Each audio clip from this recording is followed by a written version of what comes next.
Hey everybody, this is Sean. I'm an American teacher in China, American English teacher in China currently. I'm in Fujian province. I've been in China for about 10 years. This is my second year at my current location where I teach at a primary and middle school in a kind of small rural kind of town in Fujian province. Currently, we have been experiencing the epidemic of the coronavirus out of Wuhan. Currently, it seems that take a look at some of the news here real quick. Some of the numbers are subsiding, and the cases and the fatalities and recoveries are increasing. More and more, less and less outside of the Hubei province. My province, particularly, has been not very severely hit. I think there's only about 200 to 300 cases, confirmed cases. No fatalities, as far as I know. I haven't checked the statistics today. And more and more recovery. So that's a good thing. Fujian province is in the south, on the eastern coast, based directly across from Taiwan, mostly. The situation where I am currently, they have presumed buses have resumed. So public transportation has resumed. I've been able to go to the market that I, that I tend to, that I routinely go to. I routinely go to Walmart and Metro, and I was able to go there and sort of replenish some of the, particular items I like to have to make my life comfortable. Things like coffee, ground coffee, is particularly defined in my local area, and some products like what else? Walmart makes good fried chicken. Walmart makes pretty good fried chicken at a good price, so I tend to go there and get that also. So I was able to do that. So that's resumed, and things are creeping towards more of a normalcy. In town, in the city, everyone is, the majority of people are wearing masks at this point. You still get like one or two kind of a-holes that won't be wearing a mask and be spitting and stuff like that. I'm not really I understand why people spit here, because the air quality issue is certainly something that sort of premeditates that, or sort of exacerbates. You need to spit out some of that garbage. So I understand that. I'm not really sort of opposed to that. I am opposed to people kind of spitting in public areas, or like on cement or in floors and things like that, on roads. I spit myself, and I spit in bushes. I make a point to kind of spit somewhere there where there's a natural filtration process for that kind of residue. That's part of the ecosystem, So I tend to do that there, and I kind of wish, that's kind of how I instruct anyone, to be honest with you, is to say, if you're going to spit, spit somewhere where it can be absorbed, or don't be spitting on the floor, don't be spitting on the streets, don't be spitting unless you absolutely have to. Spit in a garbage can, something like that, but or a urinal or a toilet, but don't be spitting in don't spit on floors and things like that, because I kind of understand. I mean, the air quality issue certainly exacerbates it, or precipitates it. That being said, during this, this epidemic, anybody who's doing it should be taking extra precautions, and you just get those one or two people who could care less. But it's a small minority. Everyone tends to be wearing masks and respecting each other's safety concerns at this point. School is scheduled to start next week. My visa is being processed at this point. That was an issue. All these events occur at a very sort of, a very sort of coincidental time for me. A lot of things kind of came together, and it really was really difficult for me to have navigated at this point. It all kind of transpired during the end of a contract, and what kind of plans I could sort of proceed with at that point. The plans I that I, intend to keep are ones that are going to increase me. And if you know me and know me through life, I've always kind of get to those points where, might be able to get ahead.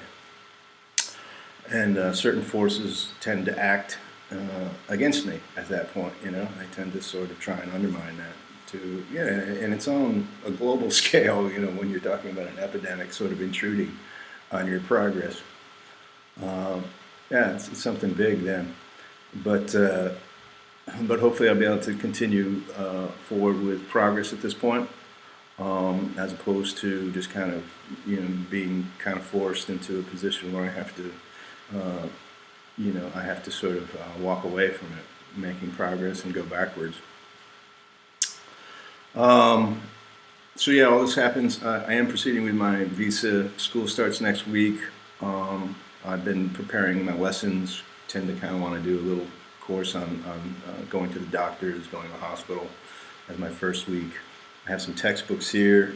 I've been preparing the lessons after that. Also been watching movies. The weather here has improved. The sun is out for the last few weeks. The air quality has dropped though down into kind of the orange, which is between 100 and 150 AQI index, which is not good. But usually by the afternoon it's burned off. So I'll tend to go out at that point. Outside, if I am going to go outside, we still have the restrictions in terms of the community. Still one gate, and it's really frustrating with the one gate because there's a corner store near the other gate, which used to be the main gate. That's where the water is, right? That's where you get your 5-gallon gallons of water to replenish your water cooler. And usually I don't know if they have somebody who brings it to your door. I imagine they do, but I don't know who it is. It's always been easier just for me to go down there and buy a 5-gallon water, put it on my shoulder, carry it back to my apartment. But now I have to go all the way around the apartment complex just to get to that store, and then carry it all the way back. And I'm trying to limit my excursions outside. Like this is something maybe. If I had 10 minutes in the day, I'd just run down there, get my water, and come back. But here I try and, I'm going to go out to the market, then I'm going to get all my groceries, and get that water, and just make one trip outside. But, so what that means is that's, there's those times where I'm just kind of overloaded with things, and that happened just the other day, trying to get the water back into my apartment, I'll be carrying all this stuff, trying to get to my apartment. Anyway, so yeah, that's still going on. The restrictions there, still taking your temperatures, going into markets, things like that. People tend to be respecting the masks, things like that, and moving ahead with my visa. A couple things. What else I'm doing to kind of keep myself occupied? I mentioned this other ones. Doing my training sessions with the nightcap. I really kind of enjoy that. I watched the Democrat debate just now on YouTube, and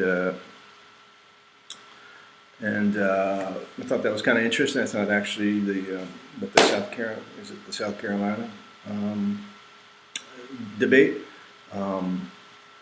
It looked like at least they got it. They got their crap together there, and they were at least being more respectful of each other. It does seem like Bernie is going to retreat, because all the Democrats kind of know he's a death knell for their party, and so he seems to sort of back down. In principle, he didn't seem so assertive. He seemed to sort of take a backseat, as did Mike Bloomberg, and really kind of, to me, Mike Bloomberg's the only one up there who's not a hustler. He actually kind of did something. Certainly there's an amount of hustling whenever you're involved in media enterprises, and that's his mainstay. But he does have the authenticity when it comes to sort of doing business and building things to that degree. I thought it was kind of Biden's sort of his his his comments about being a gentleman certainly kind of struck me. It's something that's been absent in American culture, and part of the reason is the hypocrisy in things like YouTube. Let me go back here and just kind of talk about that real quick. I've been YouTubing for like forever, right? I have been on YouTube for as long as about 10 years, since I've been in China, since I got a computer. And over the last 2 years, there's been this push to basically get me off YouTube, so they could like install these these new guys who are going to make money, money makers, monetize, advertising. They've really sort of been really aggressive about basically making themselves a network. And that's kind of the antithesis of what YouTube is supposed to be. And I just find there was a big push at the beginning of this year, child content and all this, and but if you go on YouTube, you can see crap like this, you can see this, this movie Wrong Turn. I took a look at it, the first 10 minutes of it, this woman gets her face peeled off by an axe, and it's all very graphic violence, and it's all available on YouTube, completely available on YouTube. So, what is the intent? Or Korean sex here, and this is, basically the rise of Parasite, the rise of Korean films is going to parallel this, and certainly it helped sort of create my interest. This is all on YouTube, okay? So, don't talk to me about how I have to be don't dare attack my channel for being an educational, because I'm trying to create educational materials, and the material isn't necessarily always geared towards children. There's nothing in my content graphic to that extent, and if you're not going to ban that content from your platform, you shouldn't be sort of attacking entertainment critics, movie critics, things like that, or people who do parodies of established things. It's just ridiculous. I'm also very frustrated with the community that I've sort of established myself into a very minimal extent, Once again, in the last 2 years, ever since they started monetizing the channel, they've been trying to create their own sort of, agents of advertising. You're an agent of, you can advertise this product, you can advertise, and those people have kind of risen levels in the algorithm, and they've just kind of exploited that incentive to do so. And that comes at the price of disenfranchising the people who have more invested into it at this point. Have more time spent in doing this. And that's also generational. You have this other generation, the after Star Wars generation, that's been trying to exploit Star Wars ever since. Exploit the '70s generation, my generation, basically, and so I've tried to participate in those communities, but they're sort of, they just want to sort of look after their own agendas, their own interests. If you send them money on a live chat or something like that, boom, they're more inclined to sort of help promote your channel. It doesn't matter if you promote their channel. It doesn't matter if you say good things about their channel. It doesn't matter if you participate in their live chats. It doesn't matter if you create conversations for them to sort of talk about. They still will sort of disenfranchise you. And that's just something that I find just despicable, that you're not willing to have that sort of, okay, you help me, I help you, you subscribe to me, I will subscribe to you, I'll take a look at your stuff, you look at my stuff, and I can only see, to the extent that it's done to my work, it's just despicable. Ever since I've gotten around Hollywood people, ever since I've participated in this industry, they've always had that attitude, you're going to be our ace in the hole, you're going to provide really good content, but we're just never going to recognize it, we're just going to exploit it and use it for our, to build up our little sort of stockpile. And it's just despicable. I can't stand those kinds of people, and I don't see how it sort of is an acumen other than a criminal one, in terms of doing business, It's just like Pimps, and ever since you had the trash hip hop people who were promoting that sort of attitude that they were, get rich or die trying, and you let all that into the door, you let all that infect the people who became before it. You infect all the industry, all the idealism, all the sort of integrity of those who came before you. If there's a real virus sort of infection, it's that kind of corruption. And I see it on YouTube, and it doesn't seem to be sort of receding at any point. I don't know. That's certainly something that should be addressed politically, I think, in terms of just as like when Tipper Gore was out there promoting, decency and and trying to ban rap lyrics and sort of end violence in games. I'm supportive of those ideas. If it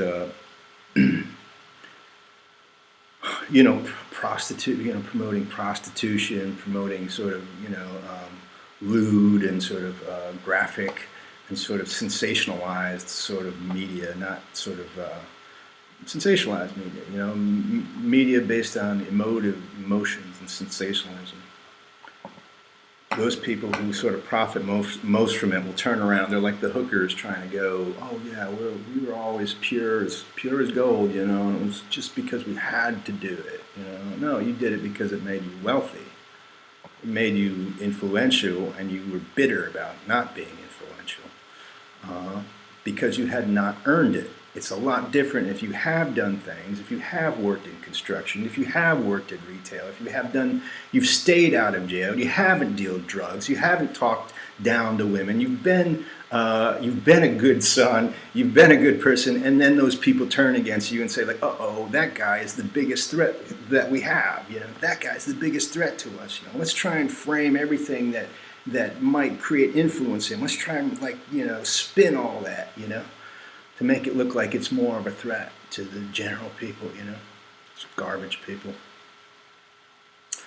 And anyway, so let's talk about some of the movies I've been watching. I'll make this quick because, they're pretty bad. But like I said, they dropped movies here, and there's been a couple drops here on the streaming services.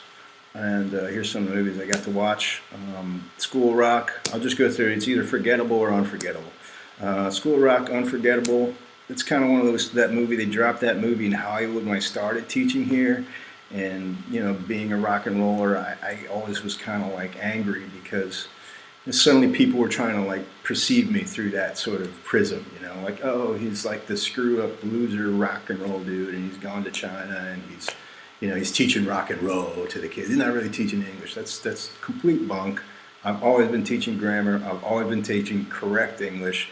Correct phonics, correct pronunciation, and to be framed in this sort of like, no man, he's just like rocker dude, stoner rocker dude, yeah, no, it's not like that at all. I've always respected teachers. I grew up with some exceptional, in an exceptional public education system. And that produced a lot of very productive members, a lot of sort of influential people who currently have very high positions in a lot of well-respected agencies in the United States and throughout the world.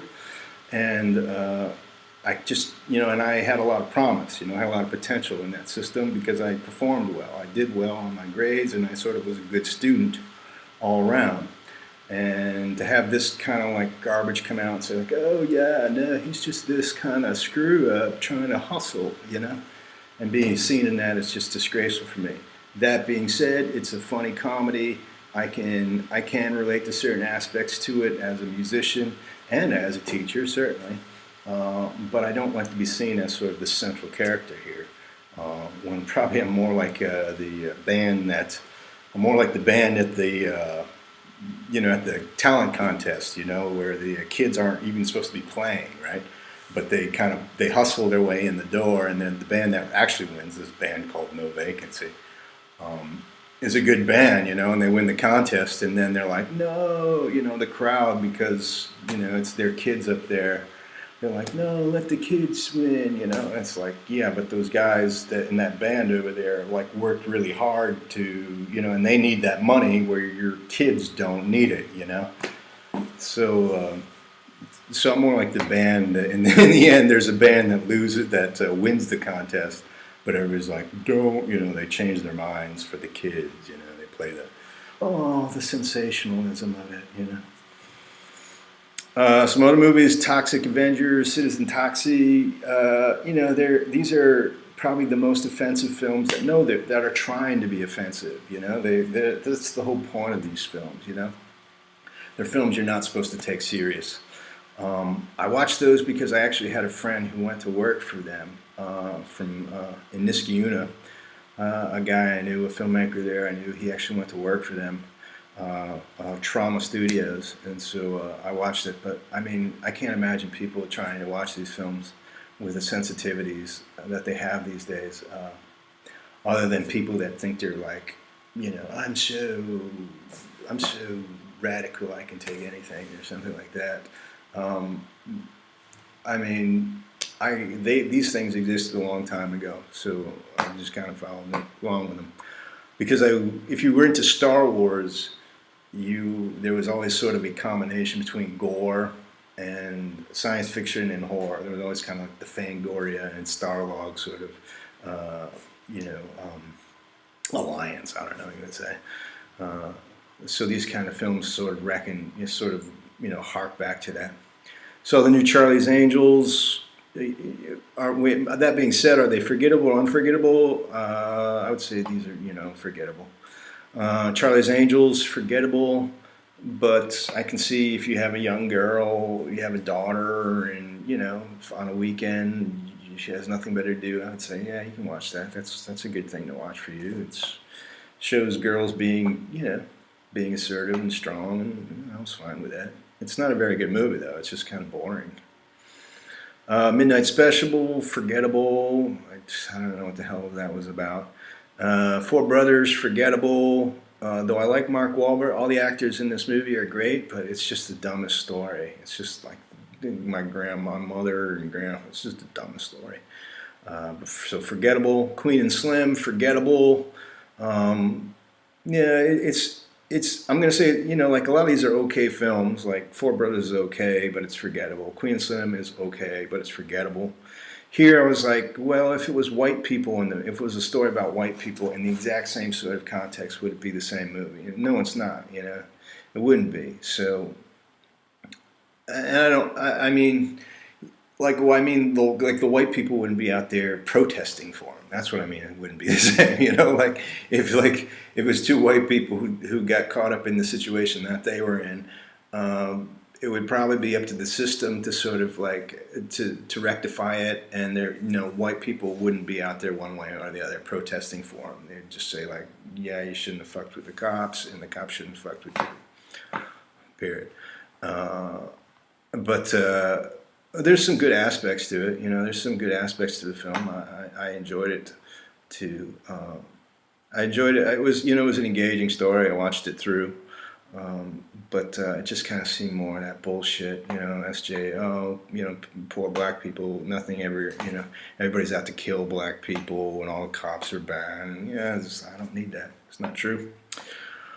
Doesn't ring. It rings false to me. Blended. Here's a tone-deaf comedy that is exactly like the last one with Sandler and Barrymore.